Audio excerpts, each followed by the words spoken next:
Welcome to the Navigating Disruption podcast. I'm your host, Shaquille Barmel. I'm the CEO of Ocean Blue Strategic and partner with the Summit Group. I'm a coach, consultant, and speaker, and I help leaders, entrepreneurs, and sales professionals make an impact through improved performance. In this podcast, I share insights and interviews with interesting leaders to define practical lessons that you can use to make an impact in the face of uncertainty.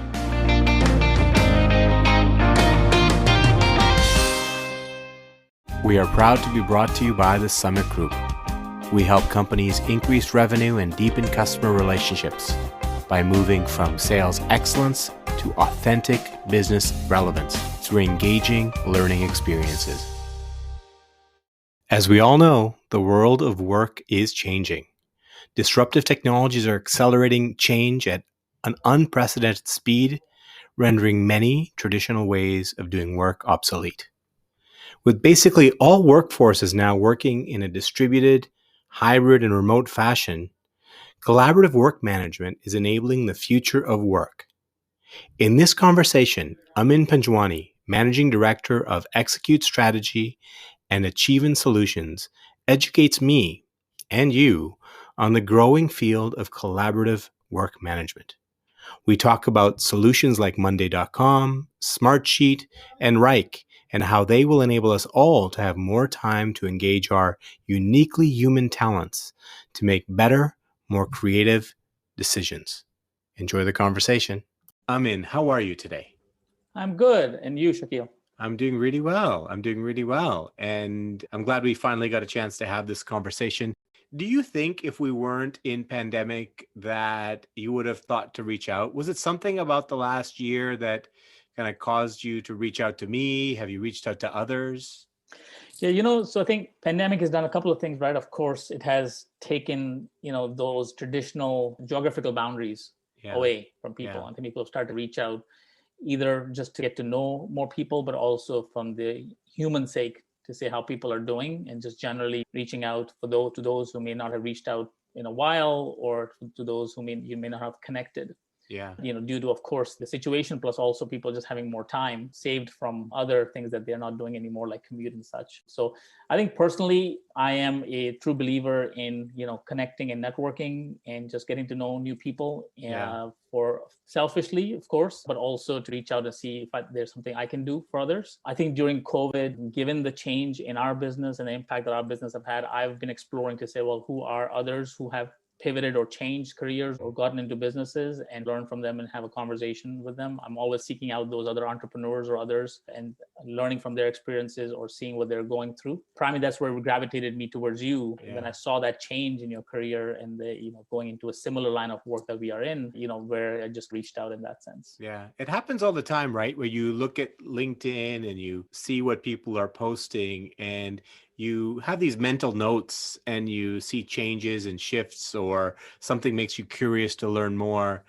And, most of the time, we probably don't do anything with that. We just make a mental note and we don't do anything with it. But I think that I've seen a lot more people, and I hope it continues post-pandemic, where people actually see something, they read a post they like, they go beyond just liking and commenting, but they actually then reach out. When you remain open like that, who knows what's going to uncover and what's going to happen. Absolutely. From that. So I'm glad you took that step, and I'm glad that we've had an opportunity to get to know each other and get to know each other a little bit more now in this conversation. So thanks for joining us. Let me ask you a little bit, just tell us a little bit about what you're doing now. We'll dive into it a little bit later, but just to set some context for the conversation. I know for sure. So we as a business have been impacted by COVID. So about 40% impact top line revenue in the business and services that we were in. And our team has been very resilient, and we've embraced COVID as a time to change and a time to renew. And we've actually springboarded into a new business, which is categorized and called as work automation solutions, and very much in line to what's happening in the world today. In the World Economic Forum came out with the Future of Jobs report. Last year, and it talked about 84% of employers will be digitizing their processes and their systems. And, COVID has really accelerated a lot of that, right? So our previous business called Execute Strategy, which was primarily a consulting services organization, and it continues to operate, but now with much narrow scope, given the impact that we've seen.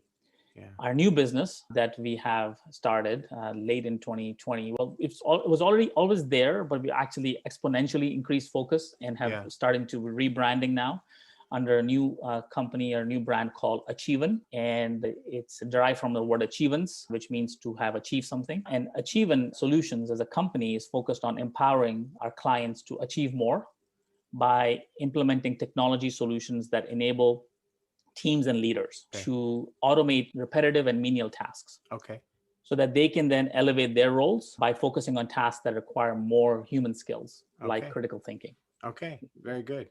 Well, that's a great setting of context. We'll come back to it a little bit more, because I'd love to dive in a little bit and, use the term work automation solutions. We see these kinds of words all the time, and sometimes they lose their meanings, right? Lots of shun words lose their meanings over time.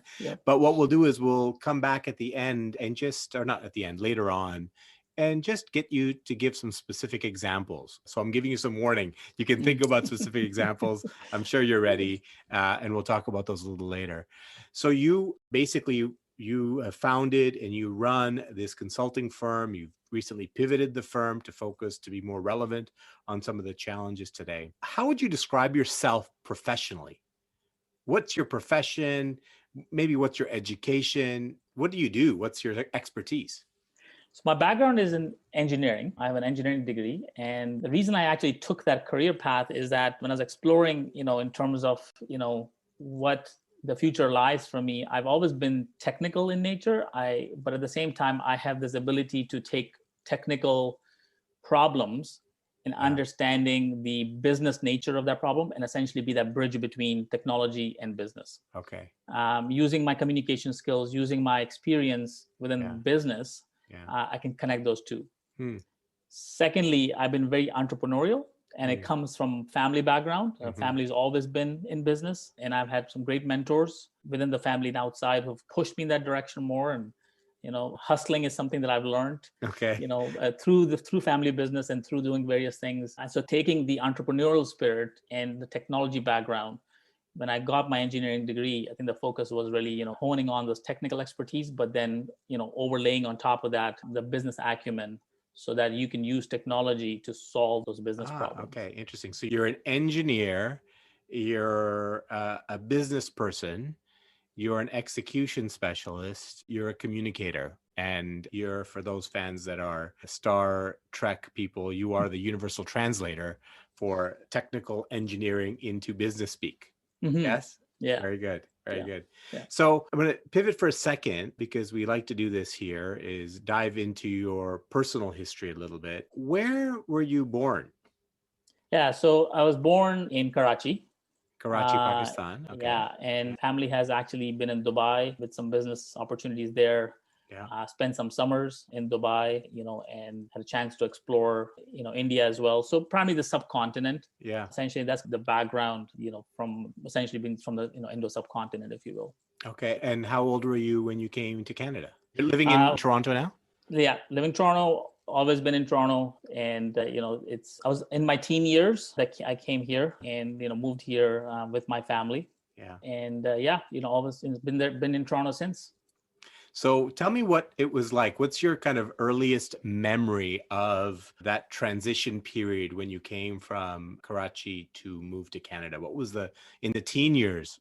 Tell me a little bit about a memory that stands out for you. Making new friends, parting away with old ones. And during those times, the communication wasn't as easy as it is now, where you can just get on a WhatsApp or email or something, right? So as you move, from one part of the country or the world to another part of the world, communication was complex, and being able to stay connected with those friends was hard. So being able to let those relationships go, and luckily I've reconnected with quite a few of them now, but being able to let those go and then form some new ones, and being able to be versatile and be able to settle in new environments, if you will, new homes, new apartments, new work, for the family, new business for the family, if you will. I think that has been, imprinted in my mine in terms of, learning from those change Yeah. and being just coming through, show resilience in terms of saying, you know what, it's there, change is there. It's just how you react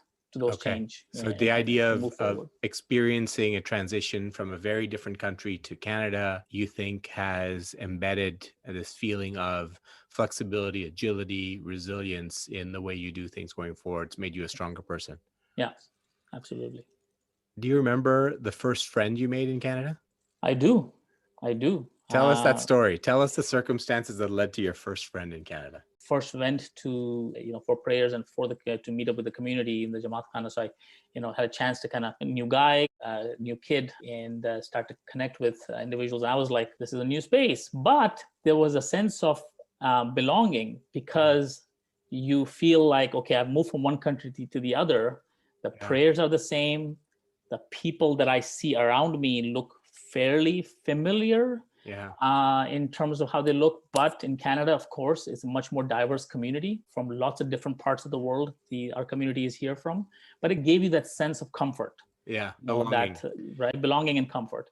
And then to be able to just reach out to individuals and say, hey, look, I am new here, what do you do? And that kind of a connection, being able to have time, social time after prayers, people do that. So I was able to, not just one, but, start with connecting with a group of people. Group of kids at that time, and start to form those new bonds and those new relationships. That to this date, we're still connected, and still, while we are, I'm now northern part of Toronto, they are dispersed across different parts of Ontario and even Canada. We're still connected, that bond that we've had since we first met. Okay, good. So thank you for sharing that. I was hoping you'd drop a little bit of gossip about a friend that maybe I know today, but you didn't bite. That's okay. You're very safe. I wanted to, let's from there, you studied engineering. What was your first job or first set of jobs coming out of university? So when I graduated, 9/11 had just happened. Oh, okay. And I had done some internship work, and the work was primarily around technology support for McDonald's restaurants. Okay.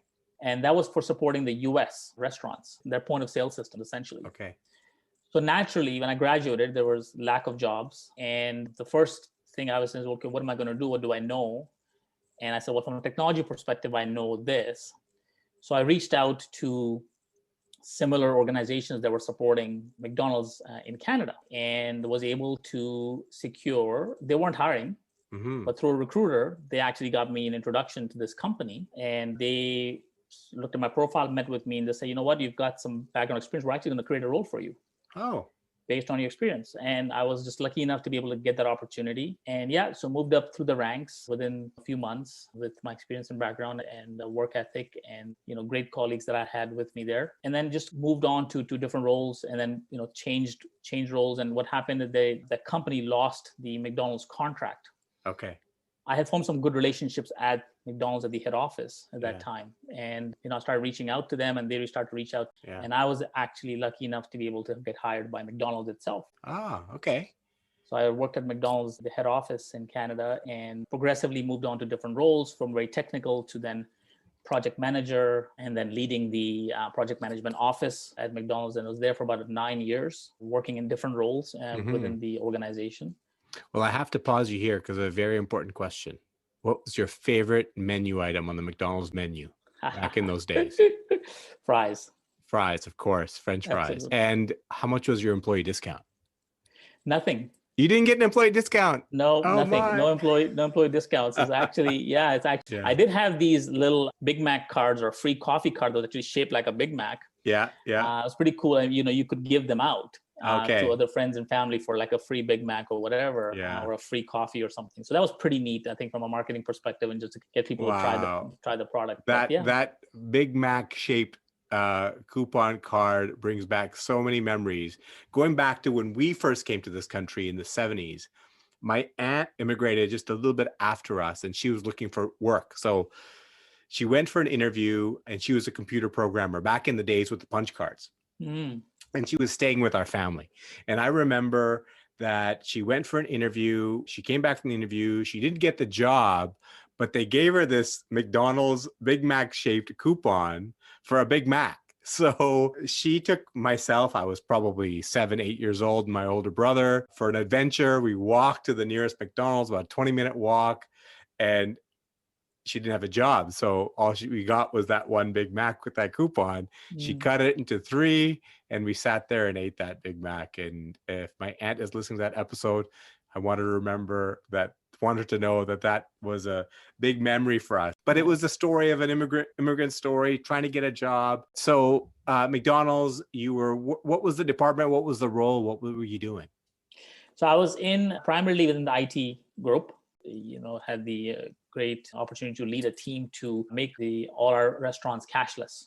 Okay. So the ability to take all the credit cards in the early days when it's those pin pads and things like that, and implement Visa, Master, American Express, and the various different card types and things like that. So truly amazing organization, and I learned a lot. Had a chance to work with some amazing people, amazing mentors, amazing leaders, and I still stay connected with my team that are still there or not there, or even some leaders that I worked with, and still in touch with them. Yeah, McDonald's interesting. The staying power and the ability to influence such a cultural icon for me growing up, for the family. When we came over, it was such a treat to go to McDonald's. It was almost like help in integrating into Canada was accepting McDonald's into your life, right? Because that was the fast food culture. So fast forward for me now, like start walking me through the transition to starting your own business. What was the next job on your... Target was setting up shop in Canada. Sure. And I had a great opportunity to work with senior leaders at Target as the head of their program office for their future state. Okay. So they already had a team working out of their US organization to get things set up in Canada. I had a chance to work on the future of what Target would look like in Canada. So we're already starting to work on those future, like the e-commerce project, the categories where they're going to lead and such. So great, absolutely amazing organization. I think in the time that I was there, I think I learned probably 10 years worth of learning and knowledge, given just amount of people that brought in so much experience from outside. Mm-hmm. And they brought the creme de la creme of everybody across Canada to work for their organization, and be able to work with such, great third-party organizations as well that they had brought in to be able to do that. And the role that I was in, to be able to be in the front lines of some of those projects. Amazing opportunity to work. If I wasn't an entrepreneur, and if somebody, when things, as we know the story of Target in Canada, when things start to close off, one of the things a lot of us are still connected, and we always ask each other those questions. If given the opportunity, would you do it again? I would say in a heartbeat. Oh, really? Absolutely in a heartbeat. In terms of the culture, the organization, how they took care of us, how we worked together as a team to get to where we got to. Absolutely amazing. Like, people essentially exponentially trampolined forward their careers years ahead. With the learnings that was just gained. Give us one. I mean, that sounds like a really amazing, impactful experience for you and others. Give us something that you've taken away from that experience that's still with you today, that's relevant, that has helped you trampoline, as you said. Well, so in my role, I had the opportunity to work with the big 5 consulting companies that Target had hired, and each had a different role in a different line of business to do different things. And my team essentially was like the linchpin, trying to run some of these large projects. And working with these large consulting organizations, we were exposed to essentially an MBA. It was literally a free MBA, because we were learning from these consultants at various stages in terms of how to, strategize, how to plan, how to structure, down to, doing, amazing presentation decks, if you will. And I've never worked in a consulting organization, but working with that is where, when I, pivoted out of, Target, when I started Execute Strategy, the impetus really came from that work. The idea of organizations having great strategies and great thinkers, but then the gap between the strategy and the execution. And that's the name, Execute Strategy. It totally resonates with me. Totally resonates with me, because I worked as a management consultant for a number of years for a big firm after business school. And one of the things I remember is when you were assigned to do a strategy project or an organizational design project, you do the project 3, 4, 6 months, and then you're done. And then you don't really know if the client executes. And in a lot of cases, they don't execute because there's this gap between knowing what to do and then doing it. what I really enjoyed when I was a management consultant is process projects, because you were basically given a team of cross-functional people, and your job was actually get them from nothing, a problem, to actually moving through to executing at least a pilot solution, if not full rollout. And so that is something I really, really enjoyed myself, and I recognize as valuable because you see the impact of the work. It sounds like that is the same thing that resonated with you in forming Execute, making it actually happen. Exactly. Absolutely. I see a poster on the back of your wall there. It says execution. So what is some of the defining principles that you had in Execute strategy to help your clients make things happen? What were some of the pillars? Yeah, so our focus was primarily around the idea of, the people in the process. How do we implement best practices for organizations to be self-empowered and be successful, so that they're, through best practices and through their people, they're able to take these strategies and the ideas that they have as an organization, and then ladder that down to the organization and be able to then execute on those, right? Convert those strategies into tangible projects, and then planning those projects, execution of those projects, reporting on the statuses of those projects and project performance, and then a lot of times also learning, taking the lessons learned and rolling that back in. The people component of it in terms of change management, the discipline of execution within the people within the team, and have that laser focus to be able to stay within the track of the start and end date, the financial acumen, and being able to track the finances and being able to deliver the projects on time and within budget. So the process and the people side of that. And then we dabbled a little bit into the tool side of it in terms of, okay, well, what are some of those tools and technologies the organizations can use to then enable those processes and people. So that was kind of essentially the idea of when we formed the organization on those principles. And I think the other piece, which was very important, is, and my wife actually is always, challenged me on these things. So when I did this and took the leap of faith and started Execute Strategy, and she said, "Oh, why are you doing this? You can have a job, you can have a great job. Why are you doing this?" And I just said, "Well, this is what we're going to do." She said, "Well, but you do the same thing at a job. You manage initiatives and you do that. That's what you were doing." So that kind of pushed me to think about, well, why do we really exist? And at that time, we then came up with the idea of, okay, well, the idea of giving off our time in knowledge, giving off % of our profits to others. And then also third is that empowering not just ourselves to make the choices of the work we want to do, but empowering our team to make the choices, of, what projects they want to work on, what type of clients they want to work with. Right. So what we do now is that, the core of what we are is all about, we've set this organization up so that we are empowering us, our teams, our clients to achieve more, to do better, and be successful in what they want to do, but also help organizations that are around us within the communities that where we operate and work in, by giving 5% of our profits in time, knowledge, and financial support, so that we are able to support those causes as well. And that kind of became a core of ours. And when we do that today by providing a matching donation program for our team members, so that they are empowered to pick the causes that they like. So I may pick a cause that I may want to support, but they may not want to align behind. So empowering them to make those choices. So that's our core now, to be able to be aligned around something like that. So interesting. What you've just basically, I think, described is a bit of a journey that you went on to define your kind of reason for existing, what you contribute to the world. And it started off by a question: why not just go take a job and do this for a company? And your way of processing that question was to say, okay, well, yeah, that's true.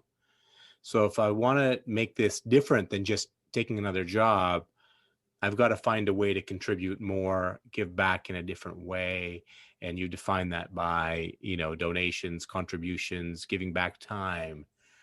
When you think about what is the impact that your function of your company makes in the world, how would you define that impact of first execute strategy, and then we'll talk a little bit about the new achievements. So what's the contribution to the world of the function of your company? I look at this in two parts. One is from a client perspective Yeah. and from our team member perspective. Yeah. I think from a client perspective, in helping them feel empowered Yeah. to be self-sustaining and to be able to achieve more. Yeah. And achieve more is a key component. That's why the new name of our new business around achievements is we feel that everybody has a sense of accomplishment and achieving something. Yeah. We want to take our clients to the next level.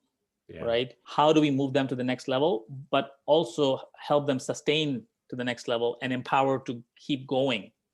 Right. So the idea of, when we work with our clients, we are not necessarily giving them a recipe of here's how you do it and here's how you go to the next level and, achieve that, work automation or achieve that solution, if you will.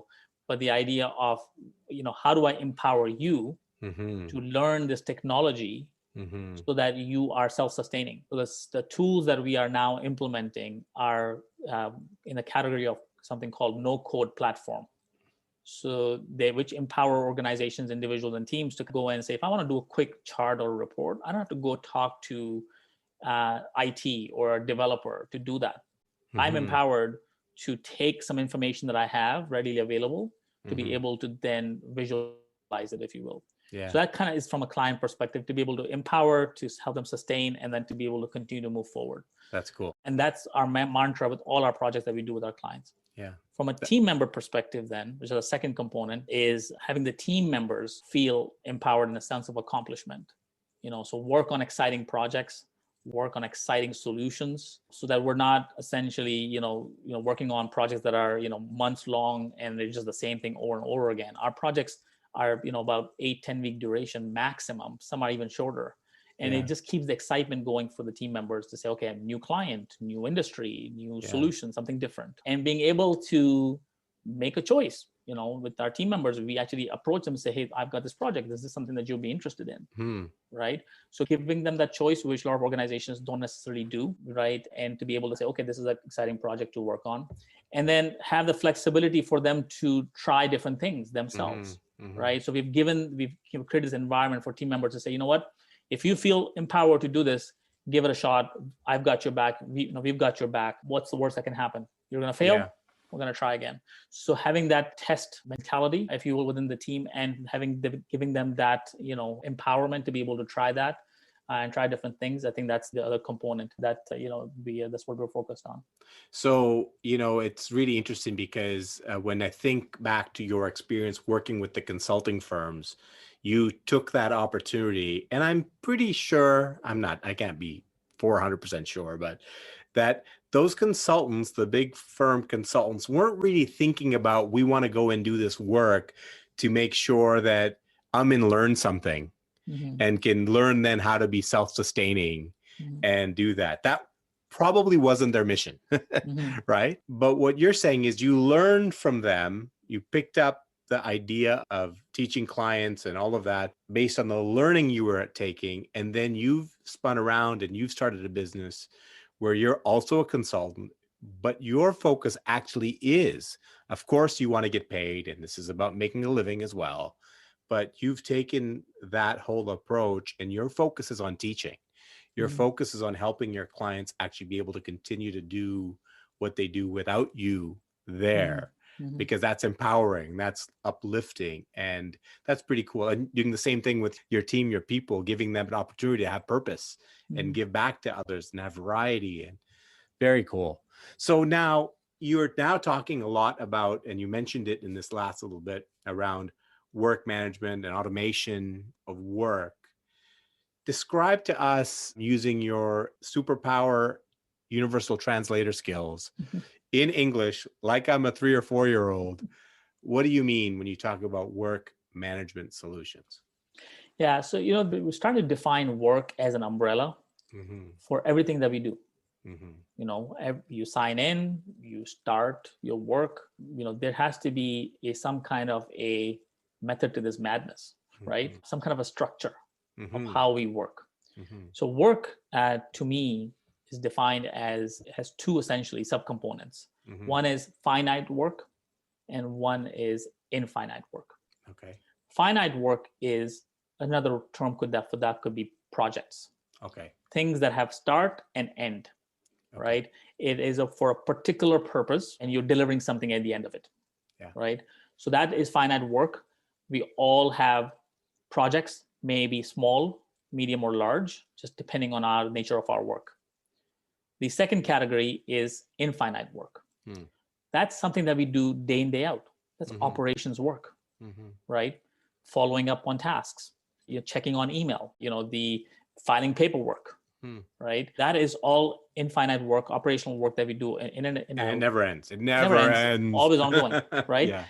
And I've got a stack of filing back here that, they say paperless society, but I've still got paper that I've got to put away, and I'm hoping that it'll become irrelevant at some point and I'll just shred it. But anyway, sorry, keep going. So from operational perspective, depending on your role, and you may have a larger portion of your work in infinite work and maybe a smaller portion of your project or vice versa. Yeah. But these two worlds do intertwine for each one of us, regardless of what role you're in.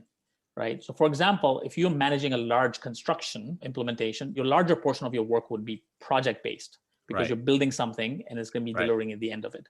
Right. And then a smaller portion could be operations where you have to still do that, those, having statuses with your team members. And if you have direct reports and, doing the development and growth of your team members and so on and so forth, as an example. Right.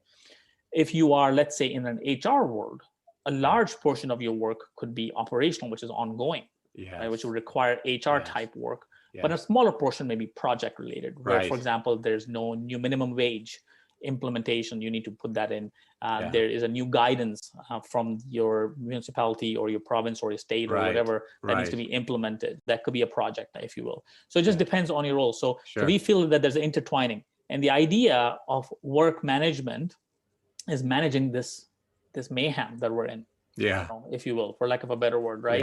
And making sense of it so that thinking about, having those tools that allow me to structure my work, be it project or be operations, and having that structure in place and having the tools use some of the core competency that the tools provide and automating some of those tasks that I may have to do manually by now having the systems and tools automate those tasks. So that I can then focus on more human skills. So rather than spending my time following up with people, as an example, the tool can actually automate that by sending out notifications through, email or through Microsoft Teams or Slack or any other means. And then I can actually receive those updates and then answer the question of the so what and what now. What do I do with this information?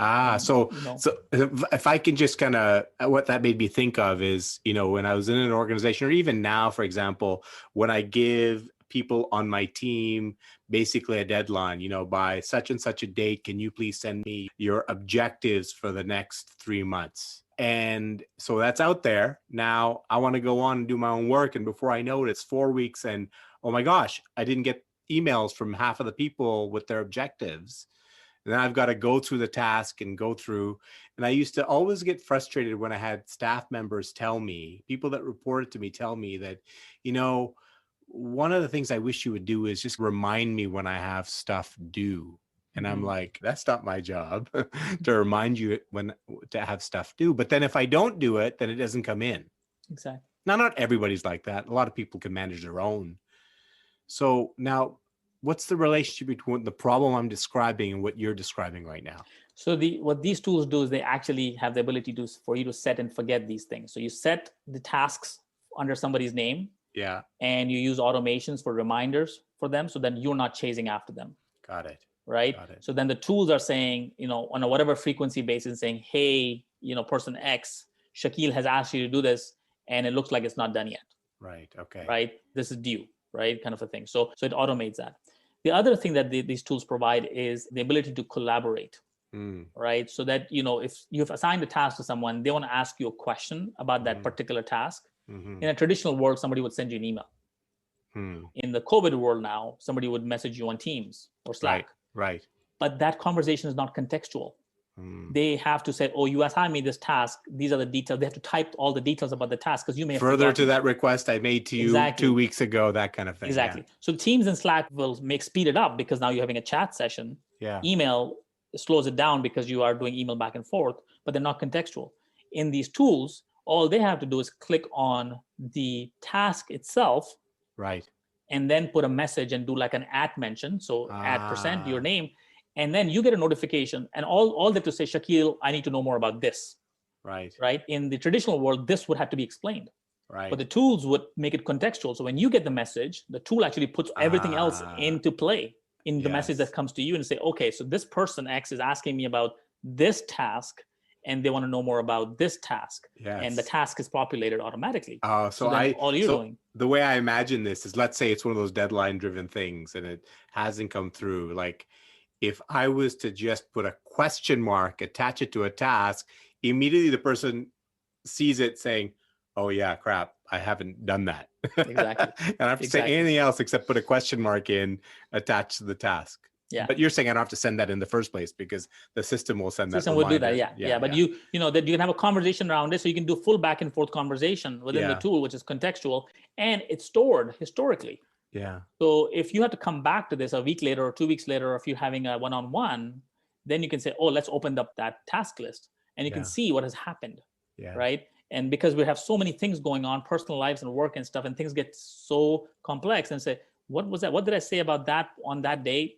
It's all right there. Right. So cool. These set of tools are work management tools. This is a huge category. So, you know, the tools that we implement, we are actually platinum partners and premium partners for these tools. And these are Smartsheet. Okay. Right. So you can look it up, smartsheet.com. The next one is Monday, monday.com. A lot of people would have heard about these. Another one is Rike, you know, WRIKE. So these are some of the three major tools that we implement, but there are others in the category as well. But these are leaders within this category where, you know, organizations are gravitating towards them because they're easy to implement, easy to adopt. There's a high usage of the tools within the organization because the way they're structured and set up, you know, they are, you know, the basis of it is like a spreadsheet look and feel, or like a table type of a look and feel. So if you can use tables, or if you can use spreadsheets, you can use these tools, right? But they're in the cloud. Right. And they have all of these automations that are pre-built, and they're no code. So you can literally click 2 buttons and say, set reminder for this person recurring this, and you're done. Wow. Right. And then you can do, you know, graphs and visualizations and dashboards, reports for your leaders without actually doing any code or development. So when I think of, you know, there's obviously, even before the pandemic, there was lots of companies, particularly new technology companies, knowledge companies, that are already working remotely, virtually, with people all over the place and all over the world. And now we're seeing more companies do that. And so do you see these tools as being some of the enablers to help people that are working virtually all over the world on the same teams as a way of integrating and streamlining the way, you know, dispersed remote teams work together? Yeah, so World Economic Forum, and you know, if you guys have not searched World Economic Forum, you know, whomever is listening, has so much depth of information about the future of work, which is really now. They had this online Davos forum last year, early this year as well. They actually came out with the study on 5 themes that would set the future of work. And out of those 5 themes, there were 2 that were, you know, maybe very contextual at this conversation. One is work from anywhere. Right? Not remote work, is work from anywhere. And second is work smarter. Right? So the idea of these tools, because they are on the cloud and they essentially increase collaboration. They allow you to, you know, work smarter because you are able to use the information within the tools to then, you know, generate information that you need to be able to do your work better. Right? And it essentially is bringing teams that are now dispersed globally, or even in the same city, with not being in the same office anymore. And that will be the new normal, I guess, if you want to use that term, for the hybrid working styles. This allows people to essentially stay connected, because people can say, well, I have Teams or I have Slack to do that. Well, the example I shared earlier, the challenge is that they only solve a part of the problem, right? Email solves part of the problem, right? So what these tools are doing is that they're actually sits squarely in the entire ecosystem, where on one side you have these communication tools like Zoom or Slack or Teams or whatever. On the other side, you have your big ERP systems, which has your large databases of SAP for financials and other things, which requires extensive development and software support, if you will. And if you want to make a small change, you got to pay thousands of dollars to be able to do that. Right. These systems sit right squarely in the middle, and essentially are the bridge between these large enterprise systems and these basic communication systems. Because we've got clients actually bringing in all the conversations into these tools and making it contextual, like the example I gave. And then we have clients who are actually bringing in data from these large enterprise tools like SAP into these work management tools, so that they can actually use the data coming from large enterprise tools to be able to, do visualization, to do a nice little dashboard, or apply some work, logic or rules around, okay, well, if my financials from SAP, the plan number is this and actuals is this, and the delta is more than, let's say, X dollars, notify someone. Or turn it to red so that I can see it in my report. To be able to do something like that in the large ERP system, it would take months to build something like this and be able to get access to it, right? So these tools are bridging that divide, if you will. Let me connect the dots for my listeners a little bit, because one of the things we talk about is how do we navigate the uncertainty, the complexity, all the ambiguity that we're facing. Now we have uncertain futures. We don't know what the implications are going to be for any decision that we really make. It's not about detailed planning of activity steps. It's about scenario planning. And then we have people working remotely. We have people working at different times of the day. So all very complex.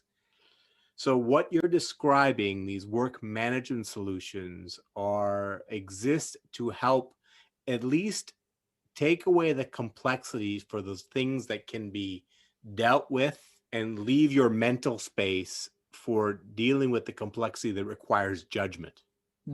And that's what I think you're describing here is, because there's so much complexity and uncertainty, dividing up the complexity and uncertainty on things that you can fix and control with tools like what you're describing, leaving the things that are complex that need to be solved with human judgment, and freeing up your mental capacity, your energy, not just your mental capacity, your emotional and physical and intellectual energy to focus on those things that require judgment. Am I getting it right? Is that what you're saying? Yeah. And I think, just to be able to over amplify those human skills. Yes. Because we are basically becoming these followers of our checklist and our task masters. Yes. What is happening is that we're going from task to task, and we're not actually using our human skills like critical thinking, like judgment, analytical skills, to be able to say, well, this is a task, but, so what, and what now, and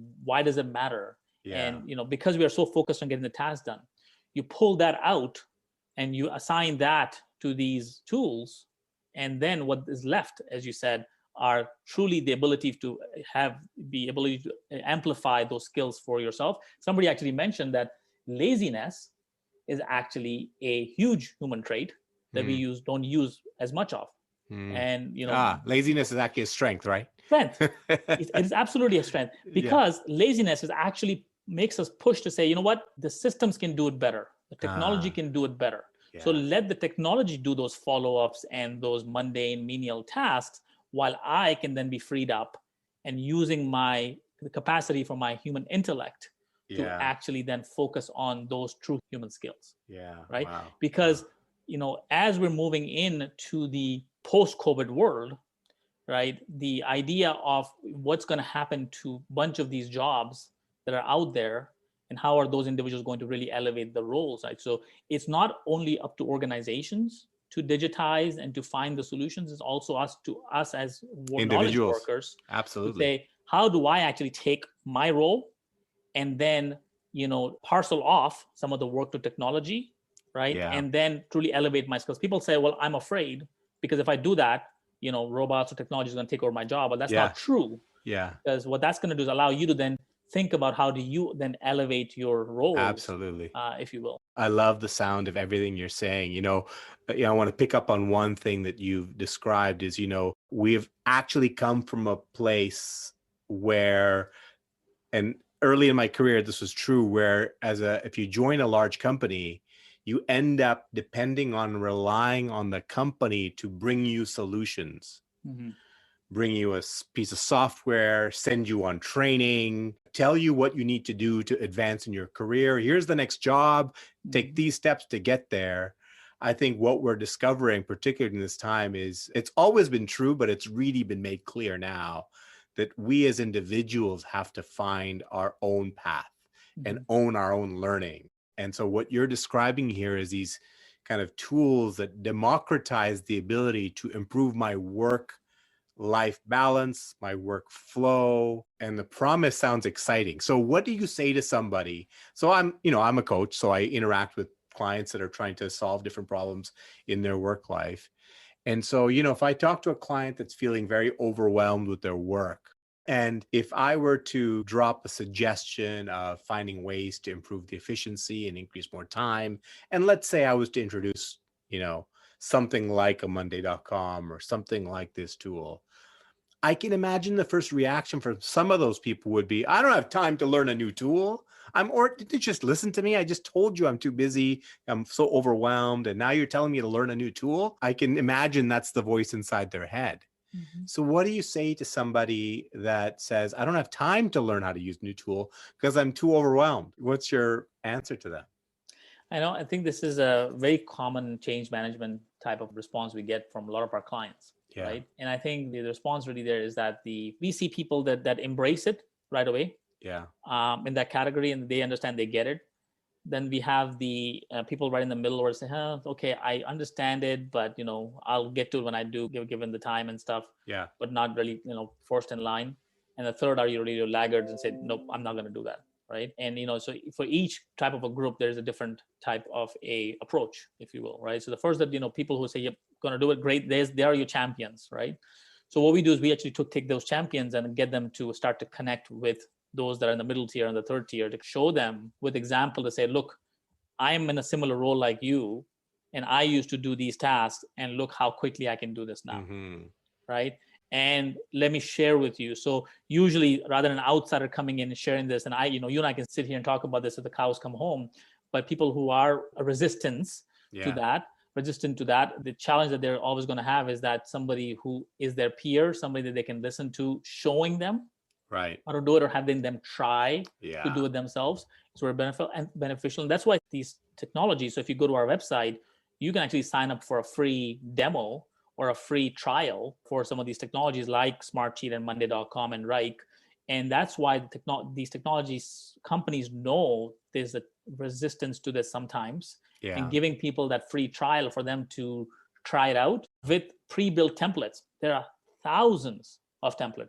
You think of a use case scenario, these tools have a template, right? You can pull down a template and start using it immediately for your use case, with automations being in there, with some of the workflows being in there, with some of the nice reporting capabilities being in there, right? So some of that stuff helps because you can, seeing is believing. So you can see it, somebody else using it, or try it on your own, and then try to essentially embrace it. Awesome. Well, I know you like helping people improve the way they do things. So if people are looking to learn more about this conversation, I could go on for hours because I find this fascinating. But if people are looking to learn more, where should they go? Best place to do is go on our website, achievan.com. So ACHIEVAN, achievan.com. And from there, you have options to look at various solutions that we have. You can see the technologies that we implement. You can sign up for a free trial, if you will. And of course, there is lots of different information about our company as well. Awesome. And I'll put a link to that in the episode notes, but doesn't matter what size of company, individual worker, gig worker, anybody can go and check this out, right? Absolutely. Okay, Absolutely. excellent. In the last minute here, given the amount of change, when I think of what you've been describing as project management office, I think of big Gantt charts on the wall with timelines and critical paths and tasks and scheduled status meetings and all of that stuff. Very planned out. I think rigid, strict discipline. That's what comes to my mind. Mm-hmm. Now we're in a world where flexibility, agility is king.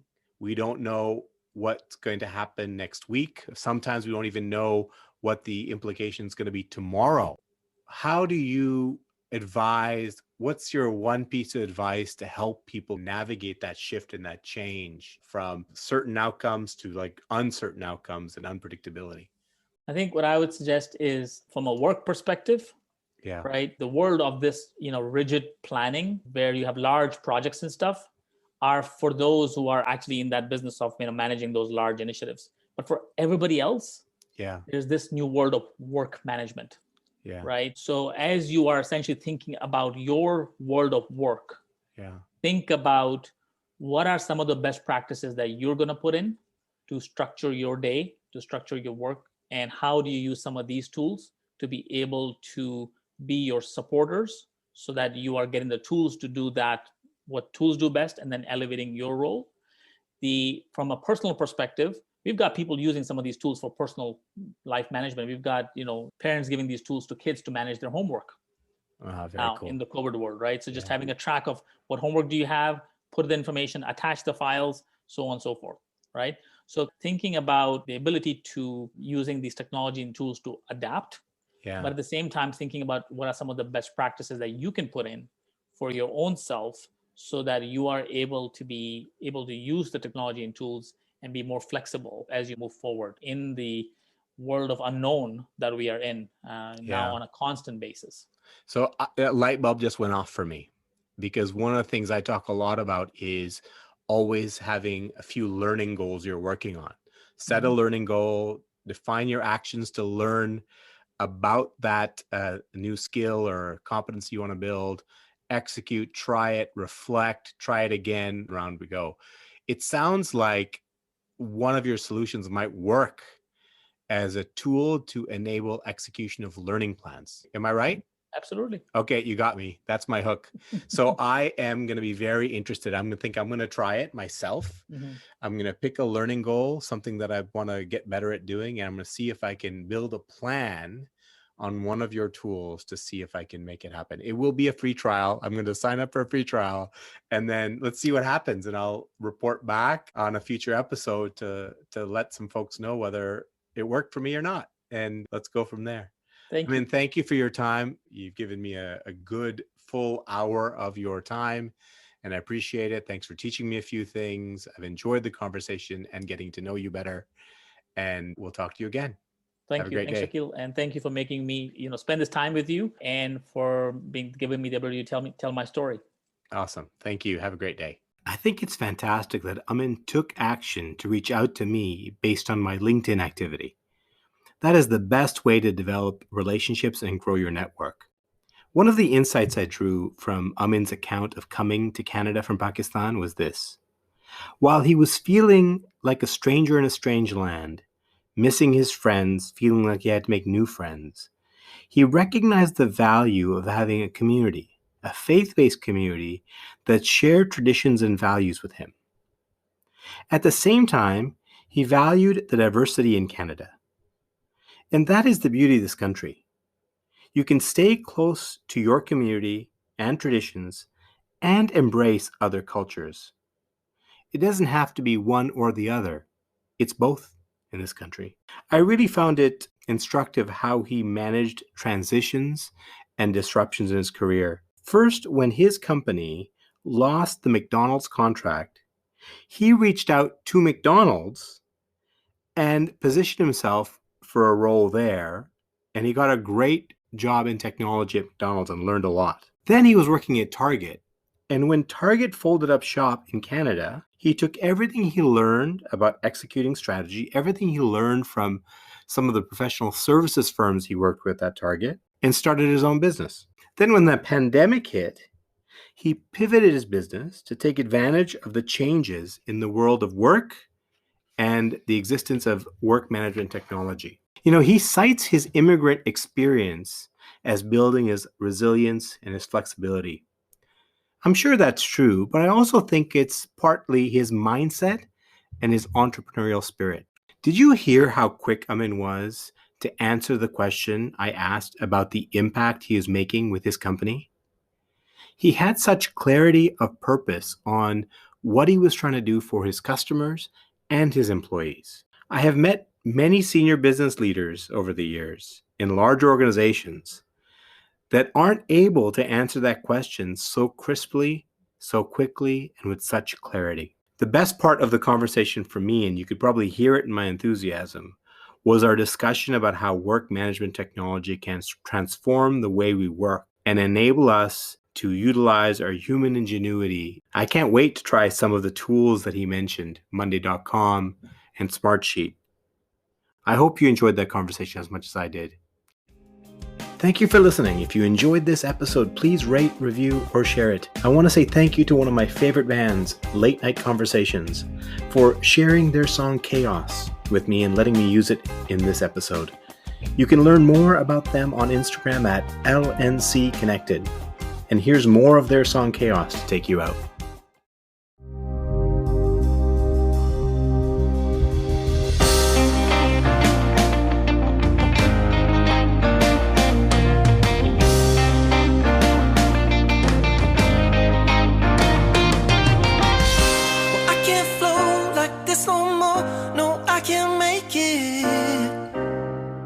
Far behind my eyes, mediation, suffocation, it'll break me. Information in disguise. But when your eyes finally found mine, you were there, but I'm defined by the chaos in my mind. I believe what I perceive is a weave tearing at the seams, and I wonder what's behind. And my ears are bleeding, and the reason isn't the logic of the season, taking the pleasing from my soul and leaving me to die. And I feel the lacing, LNC like racing, unstationary animation taking me from the purpose of my life.